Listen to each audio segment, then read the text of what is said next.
مسلمہ کی جنگی تیاریوں کی خبر مدینہ طیبہ بھی پہنچ چکی تھی، مگر یہ تیاری کس قدر اہتمام کے ساتھ کی جا رہی تھی اس کا علم نہ تھا۔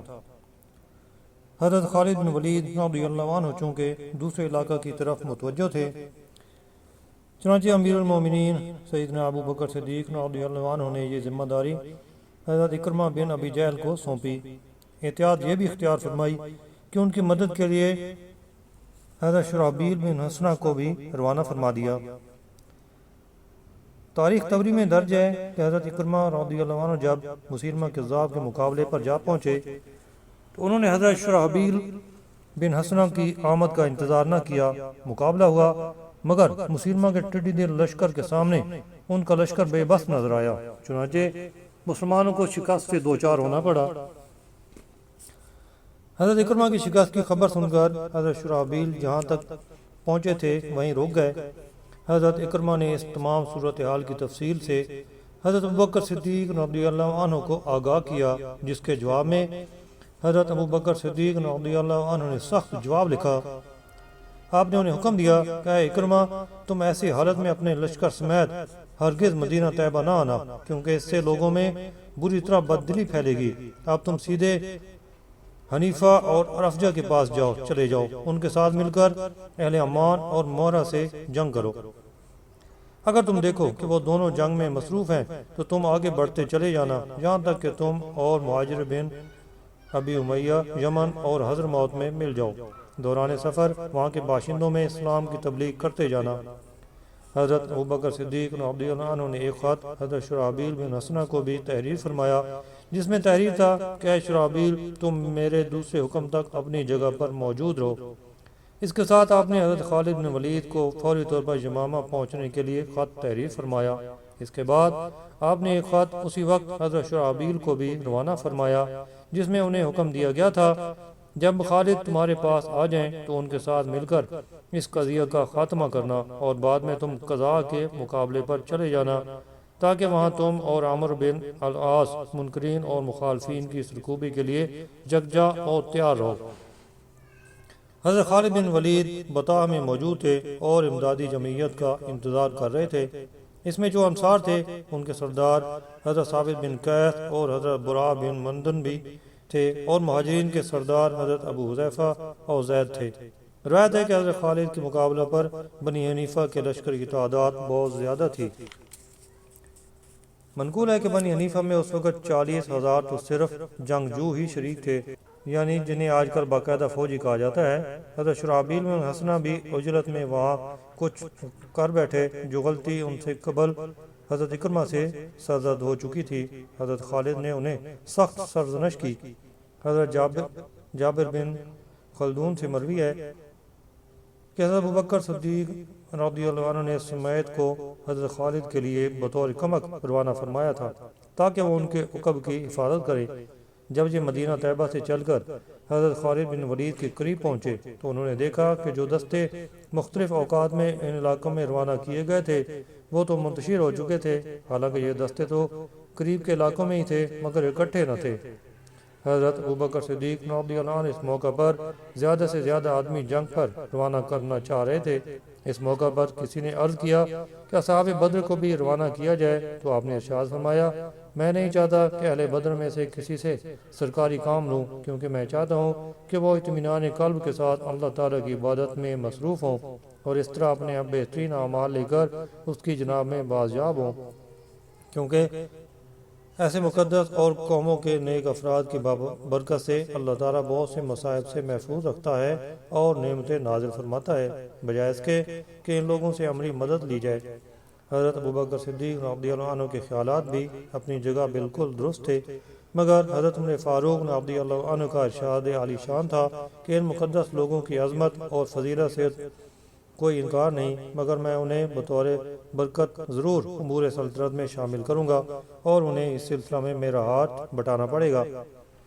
حضرت خالد بن ولید رضی اللہ عنہ کی آمد ایسی نہ تھی کہ پوشیدہ رہتی، مسلمہ کو بھی اس کے پیروکاروں نے مطلع کر دیا، چنانچہ اس نے اپنی فوج کو جمع کیا اور اقربا کے علاقہ میں خیمازان ہوا۔ یہاں پر خیمازان ہونے کے بعد اس نے اپنے تمام حریفوں کو طلب کر لیا۔ یہاں پر ہر طرف سے اس کے حمایتی جمع ہونا شروع ہو گئے۔ اسی دوران مسلمہ کا مشہور سردار مجاع ایک مضبوط دستے کے ہمراہ نکلا۔ اس کا مقصد یہ تھا کہ بنی عامر اور بنی تمیم سے اپنے ساتھ ہونے والی زیادتی کا بدلہ لے سکے۔ اس نے سوچا کہ سارا لشکر تو یہاں پر جمع ہے، چنانچہ اس موقع سے ضرور فائدہ اٹھانا چاہیے۔ ہوا یوں تھا کہ خولہ بنت جعفر کو بنی عامر نے اپنے ہاں روک رکھا تھا۔ مجاع نے ان کے قبضہ سے اس کو تو آزاد کروا لیا، مگر انہوں نے اس کے کچھ اونٹ پکڑ لیے۔ حضرت خالد بن ولید رضی اللہ عنہ کو جب معلوم ہوا کہ اقربا میں مسلمہ خیمہ زن ہے تو آپ نے لشکر کو ترتیب دے کر اسی طرف چلنے کا حکم فرمایا۔ آپ نے حضرت شرحبیل کو اپنی جماعت کے ساتھ آگے چلنے کا حکم دیا اور مقدمۃ الجیش پر خالد بن خلدون کو امیر مقرر فرمایا۔ میمنہ اور میسرہ پر حضرت زید اور حضرت ابو حذیفہ کو امیر مقرر فرمایا، جبکہ مسلمہ نے اپنے میمنہ اور میسرہ پر محکم اور رحال کو امیر مقرر کیا۔ اسلامی لشکر ابھی مسلمہ کے پڑاؤ سے ایک رات کی مسافت پر تھا کہ انہیں معلوم ہوا کہ ایک 40 آدمیوں کی جماعت جبلیہ میں محو خواب ہے۔ دراصل یہ مجاع اور اس کے ساتھی تھے۔ بعض روایت میں آتا ہے کہ بنی عامر سے اپنا انتقام لے کر آ رہے تھے، جبکہ ان میں کسی عورت کی شمولیت کہیں ثابت نہیں، چنانچہ یہ بھی ہو سکتا ہے کہ یہ ابھی وہاں جا رہے ہوں۔ ان سب کو اسلامی لشکر کے اگلے دستے نے گرفتار کر لیا اور حضرت خالد بن ولید کی آمد کا انتظار کرنے لگے۔ جب دن چڑھے حضرت خالد بن ولید وہاں پہنچ گئے تو انہیں بتلایا گیا کہ یہاں 40 کے قریب مسلح آدمی موجود تھے جنہیں ہم نے گرفتار کر لیا ہے۔ حضرت خالد بن ولید نے یہ سوچ کر کہ شاید یہ لوگ اپنی جانیں بچانے کے لیے یہ کہہ دیں کہ ان کے استقبال کے لیے آئے ہیں، ان سے پوچھا کہ تمہیں ہماری خبر کس طرح ہوئی؟ انہیں آپ کے سوال کی افادیت کا خیال ہی نہ آیا، وگرنہ وہ لوگ یہ کہہ دیتے کہ ہم آپ ہی کے استقبال کے لیے یہاں حاضر ہوئے ہیں۔ مگر انہوں نے جواب دیا، ہمیں تو آپ کی آمد کی کوئی خبر نہ تھی، بلکہ ہم لوگ تو بنی عامر اور بنی تمیم سے اپنا انتقام لینے آئے تھے۔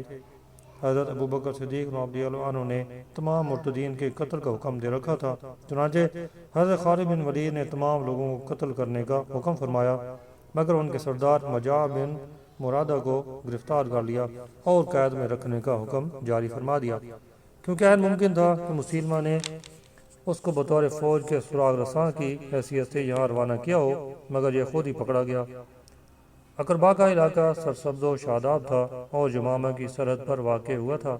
جب دونوں لشکر آمنے سامنے ہوئے تو شرحبیل بن مسلمہ کذاب نے بنی حنیفہ کے آگے زبردست تقریر کی اور ان کی غیرت کو للکارتے ہوئے کہا کہ بس آج کا دن حمیت دکھانے کا ہے۔ اگر آج تم لوگوں نے بہادری نہ دکھائی اور شکست کھائی تو تمہاری عورتیں یقیناً لونڈیاں بنا لی جائیں گی اور بغیر نکاح کے ان سے تمتع کیا جائے گا، لہذا آج تم لوگ اپنی عزت و آبرو کی حفاظت کے لیے پوری جوانمردی دکھاؤ اور اپنی عورتوں کی مدافعت کرو۔